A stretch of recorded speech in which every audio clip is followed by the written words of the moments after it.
கஷ்டமாயிரும். ரொம்ப ரொம்ப கஷ்டமாயிரும். For example ஒரு பேங்க் எக்ஸாம் எழுதுறீங்க.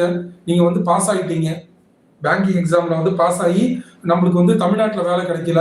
உங்களுக்கு ஒரு ராஜஸ்தான்ல கிடைக்குதுன்னு வச்சுக்கோங்க. என்ன நடக்கும்? யோசிச்சு பாருங்க. அங்க வரக்கூடியவங்களுக்கு வந்து இங்கிலீஷ் தெரியுங்களா? என்ன பண்ண முடியும்? சொல்லுங்க பார்ப்போம்.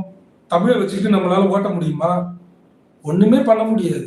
ஹிந்திய வச்சா தான் ஒண்ணும் பண்ண முடியும். நம்மளால வந்து ஒரு ஒரு எக்ஸாம்ஸ் அப்படின்னு சென்ட்ரல் கவர்ன்மெண்ட் எக்ஸாம்ஸ் மோஸ்ட்லி பார்த்தோம்னா ஹிந்தி அண்ட் இங்கிலீஷ். கவர்மெண்ட் ஸ்கூல்ல படிக்கிறவங்க இங்கிலீஷ்ல எப்படி போய் எக்ஸாம் எழுத முடியும்? ரொம்ப கஷ்டப்படுவாங்க. இதனால தான் கவர்மெண்ட் படிக்கிற பசங்க வந்து பார்த்தோம்னா அதிகமான காம்படிட்டிவ் எக்ஸாம் எழுதுறது கிடையாது. டிஎன்பிசியோட ஸ்டாப் ஆயிடுறாங்க. வசதி இருக்கிறவங்க மட்டும்தான் வந்து அடுத்தது ஆர்ஆர்பியோ இல்லாட்டி வந்து சென்ட்ரல் கவர்மெண்ட் மற்ற எக்ஸாம்ஸ் எல்லாமே வந்து யூபிஎஸ்சில இருந்து எல்லாமே வந்து ட்ரை பண்றது எல்லாமே பார்க்கறதெல்லாம் இருக்கு. ஒரு நார்மலான பீப்புள்ஸ் எல்லாமே ட்ரை பண்றாங்களான்னு பார்த்தோம்னா கிடையாது.